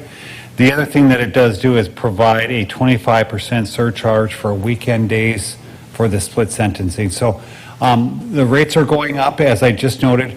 There are some new rate structures that are incorporated. Our per hour fee for an officer to take somebody is going to go up. And then finally, there likely will be some days that will get added that will get billed for that we currently are not being billed for. We have included $200,000 into the budget. Maureen and I were talking about this the other day. We have an average of, I think the cost is going to be between $176,000 and $226,000. So we may be a little short for 2024 with this, because I tried to figure out how these additional charges may occur, whether you're in a single room or a double room and all those sorts of things. Long story longer, we're probably going to be a little bit over the 200,000. We'd probably likely come back and have to amend that agreement, but at least we've increased it from what we had before. I also did include some benchmark comparisons, and when I said I did ask Mr. Burkholder, who's the county correctional director, and he provided a lot of the information here. Some of the benchmark comparisons, I didn't go out, I just asked him. I said, I know the council's going to ask for what the comparison rates are. So the other communities, counties are generally provide correctional services. So you can see that in North Dakota, all the facilities are county run. I would say the fees that you see that we're going to be charged in Grand Forks County are generally slightly higher than the other counties that are what we would call our benchmark comparisons. But it's been a while since we've updated the agreement for 10 years. I did let Mr. Ford and Mr. Burkholder know that we would be addressing that this evening. This is our correctional facility for our detainees. It's one of those services where there's no sense having redundancy with a city and a county doing it. We should do it under one entity with that. So with that, I'd answer any questions that I'm able to. I would make this as per the our recommended action, make it subject to Mr. Gossett's review and approval. Mr. Sandy, I've got a question. Yeah, Mr. Weigel. Mr. Phelan, we bid things out all the time, and I know it's probably not ideal, but have we got a bid on what it would cost to house our inmates in Crookston? I just think it's odd that, and this is probably more of a rhetorical question, but the county decides to build a large addition to the jail, and in that same breath, they slap the city with a significant increase. Just not super happy about that. I just think it looks disingenuous, especially considering they're charging the federal government less than they're charging their own city partners that share their community. Mr. Phelan? I have not reached out to solicit other fee proposals from other regional entities. How difficult would it be to reach out to Crookston? We could certainly do that and see if they have the legal capacity and what that rate would be. I can reach out and in advance of Monday city council meeting, I can get that answer for you. Great. Thank you, Mr. Phelan. I have a quick question. Yes, Ms. Osowski. Like, I don't know, do they make a profit? Council President Sandy and Councilmember The county does not make a profit. I guess, are they going to be making a profit off of us? I guess, because I think it's a little ridiculous also, especially since other people, the feds don't have to pay that much. But I would say, I think most times governments, generally the county they're a general fund type of operation. My guess is they try to balance revenues over expenses. I suspect they would probably put a portion of the city-county mill levy into it. In addition, they charge, per unit, that sort of thing, but I don't know how they run this enterprise. But I suspect it's a combination of tax monies and fee revenue that go into it, and they try to balance it revenue over expenses every year, and plus or minus zero is my guess. thank you. Mr. Kibami, comment or question? Yeah, just a quick question, I guess, for Mr. Phelan. Is there any other agencies or services that the city uses that have not increased their rates for 10 years? I think, I can't think of one, Councilmember Kibami, and I think that's when I made mention that 10 years they haven't been updated. And, that's probably, when I talked to Mr. Burkholder, that was, one thing that kind of was remiss, that we should have been updating these over the years. And so even though it's a significant increase, it has been no increases over the last 10 years. And we know that, I suspect salaries for people that are working at the correctional center have gone up significantly, and other related supplies and all those sorts of things have gone up significantly over those 10 years. Thank you. Further comment, Mr. Kibami? No, okay. Mr. Phelan, who decides when an inmate needs intensive custody care? How is that determined? I would assume the county would make that call at the county correction. I think, I know Police Chief Nelson is here, but I would assume the county and the county correctional center would make that determination. It is their jail. We're delivering a detainee to them. I would think it would be under their purview about where they house that particular detainee. I'm just speaking on behalf of the city, and I have never run a correctional center, but I would think it would be in their authority to determine in their facility where to place somebody. No, I don't want us to make those decisions. Thank you. Mr. Sandy, I've got a question. Yes, Mr. Weigel. Maybe for Mr. Gosted, maybe for Mr. Phelan. I'd be interested in all of our fines and fees that come from municipal court go to the general fund, I believe. Is that correct? Yes, that is correct. And so hypothetically, an inmate could pay for it themselves. Instead of getting a $300 fine on a misdemeanor charge, the judge could sentence that to a $500 fine, or a $300 fine and a court fee, or a jail fee, essentially, so that that inmate, once found guilty, are essentially paying for their own jail time. Would that be possible, Mr. Gosted? Can we add fines through municipal court? I know there's like a victim service fee, or are all those set by state law? Yeah, there are,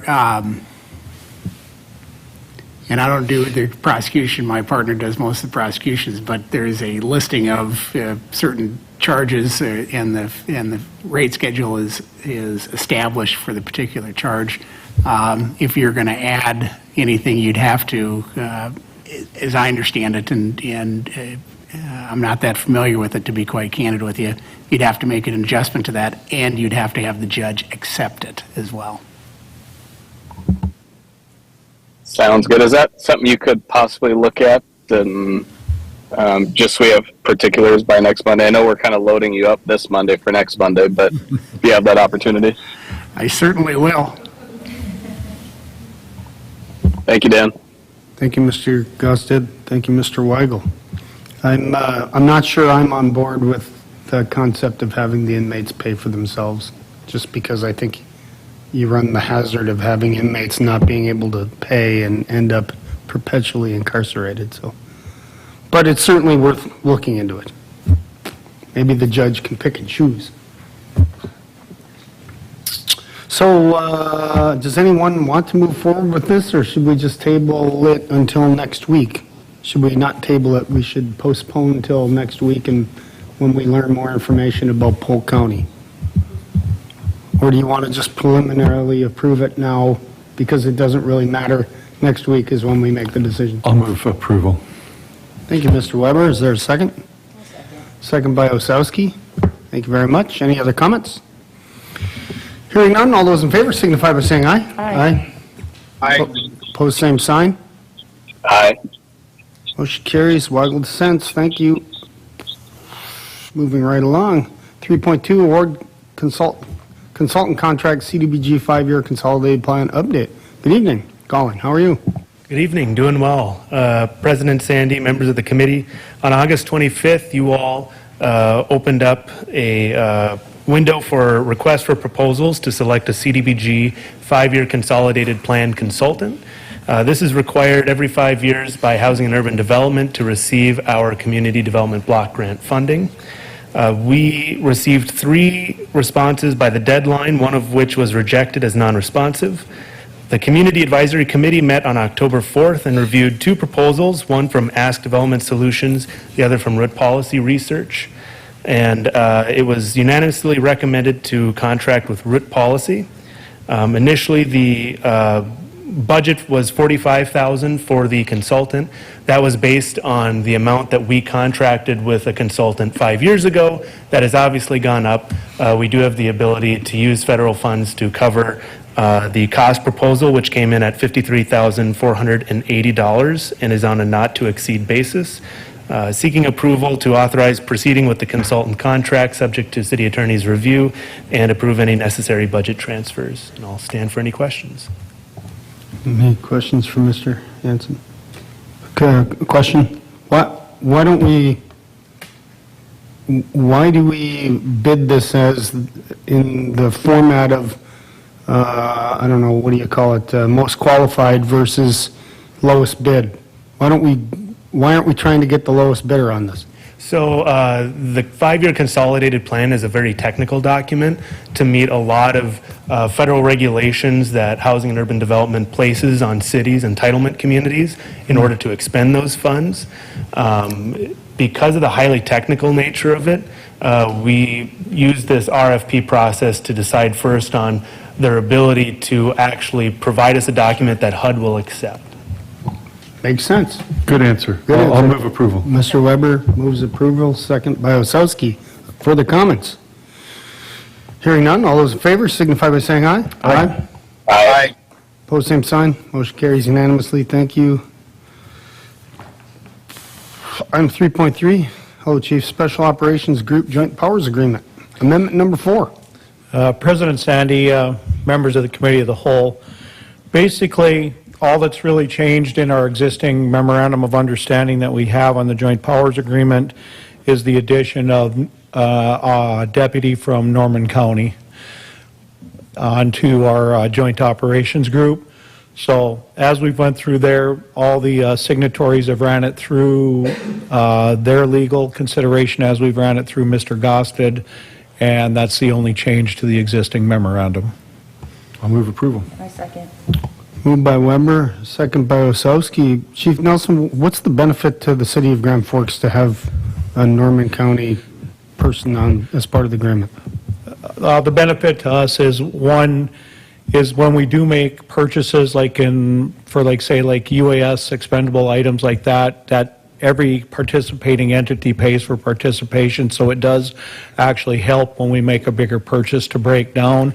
We don't pay for, if you read through the memorandum, we don't equip those individuals. The agency that's putting the officer on there has to equip them. Plus, it helps to build our manpower. If there is a critical incident, it gives us one more person. Makes sense. Thank you so much. All those in favor signify by saying aye. Aye. Pose Aye. same sign. Motion carries unanimously. Thank you, Chief. Appreciate it. 3.4 Police Interceptor Utility Package Vehicles. Once again, thank you for entertaining this. All I want to bring to your attention is this looks different than a lot of your bids were, and I don't know if people have had the chance to read this. What you're going to see on the bid sheets is a bid for 7 hybrid police vehicles and a bid for 7 gas-powered police vehicles. The problem is we didn't get vehicles in '21. We're still trying to get the vehicles that we ordered in '23. In dealing with Nelson, who has the state bid, their recommendation was that we come in and we bid 7 hybrid and 7 gas, and that they would honor whichever one is built first, and they'll just cancel the other bid. So our preference would be to get the hybrids because of the savings that we had in gas, but unfortunately, we haven't been able to secure those for the last couple of years. We've been just piecemealing together whatever we can get. So that's coming up. It appears that the bid's going to have to be submitted state bid October 17th. So what we're trying to do is it's a very narrow window. If you don't bid on the 17th, I can pretty much guarantee you you're not going to get any police vehicles this year either. So that's the little nuance for this report, but just so the committee is clear, we're still only going for the 7 police vehicles and working with finance. They're aware of that, and that's built right into our budget. Any questions for Chief? Yes, Ms. Osowski? President. How come we're purchasing from Fergus Falls, Minnesota? Is there not someone more local that we could purchase Well, vehicles from? Actually, Ms. Osowski, we did open it up for Nelson Motors. This is the same Nelson Motors that's Nelson Ford here in Grand Forks right now. And when we did put it out for bid, number one, Nelson was the only one that used to go out for it. But as I stated earlier, what we're doing due to the compressed time frame anyway is we didn't put it out for bid because we're actually in going on with the state bid, which now you have the Highway Patrol and multiple other entities that are bidding in mass, and Nelson was the one that was rewarded the bid for the state bid. Thank you. I move approval.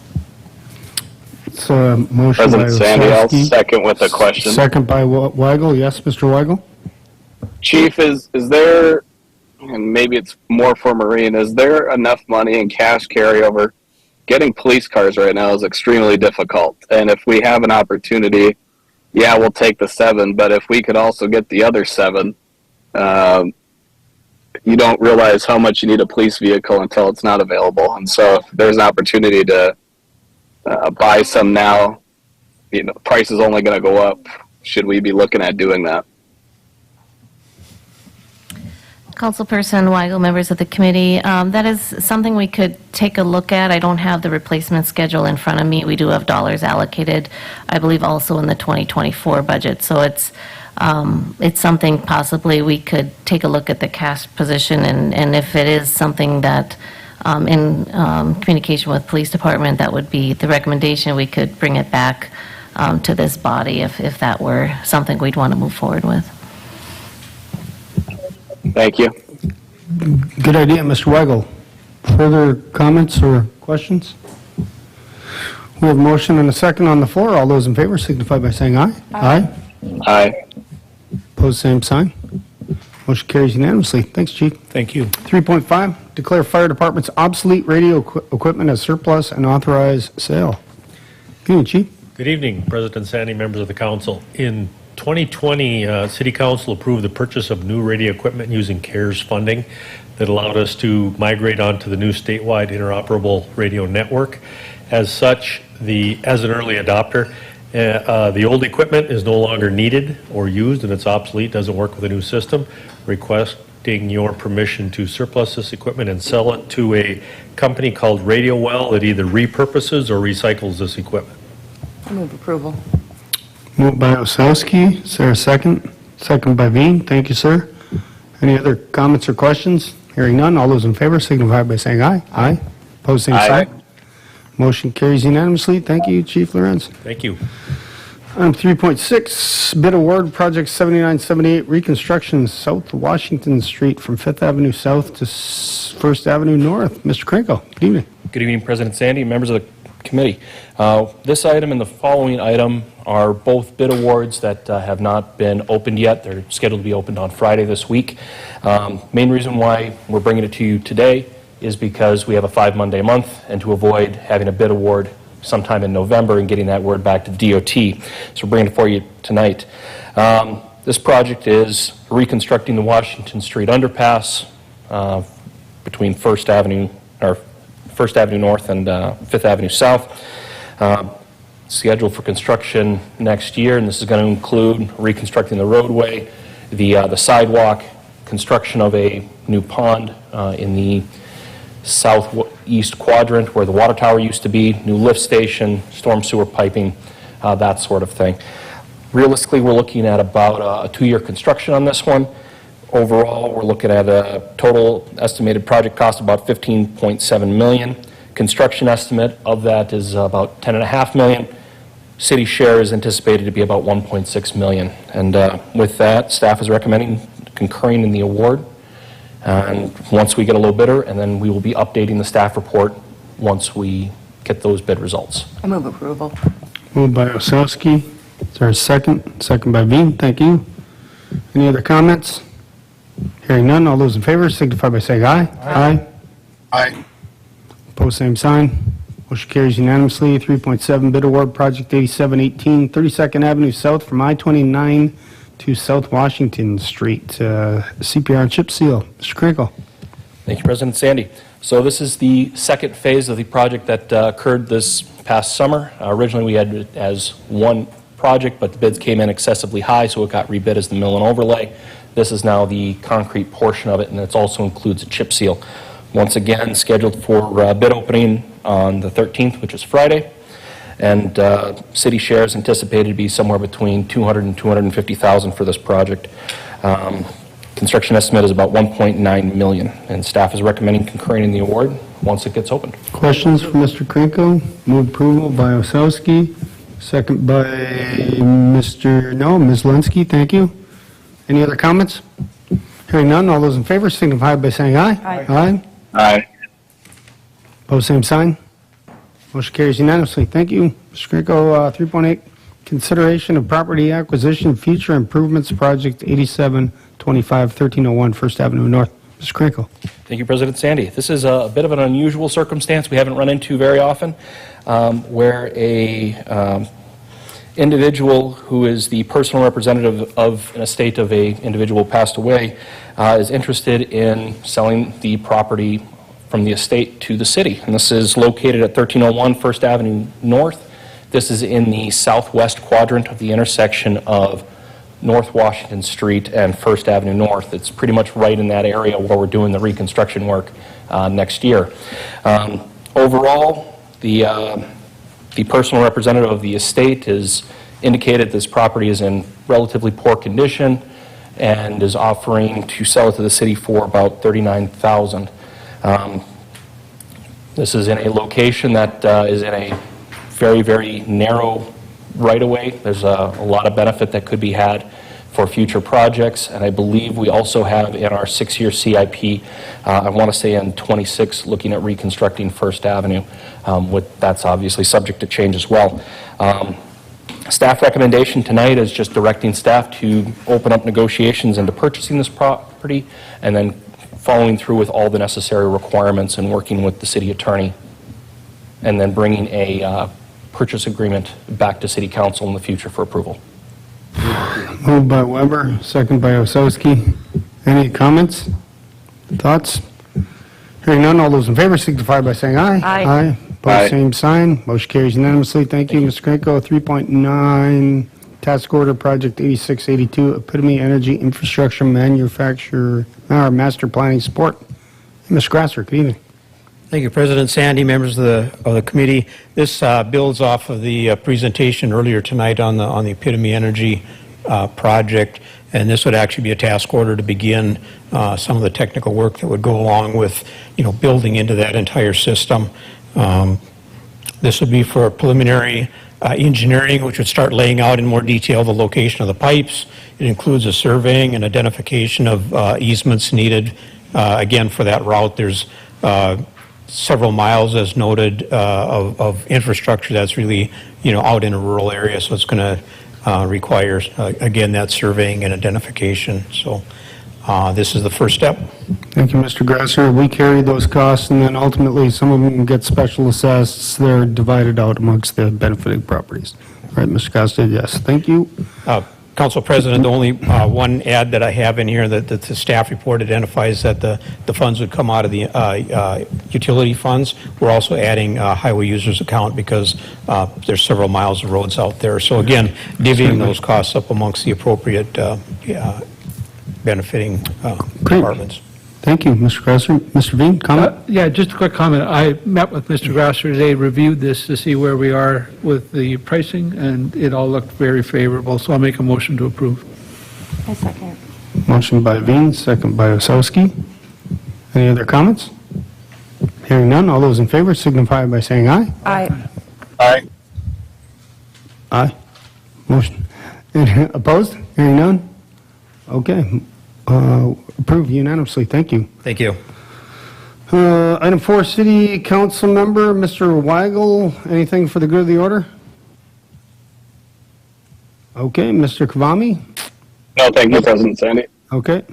Ms. Osowski, any, done, Mr. Veen, Ms. Linsky, Vice President Weber? Just a quick recognition of Indigenous Peoples' Day. Yep. Okay. Thanks. And we are no longer picking up grass at people's houses because we're going to swap over and start picking up leaves. So people get your leaves out to your berm if you need them. So our motion to adjourn. Osowski, thank you. Mr. Weber, seconds. All those in favor signify by saying aye. Aye. Opposed? We're adjourned. Thank you.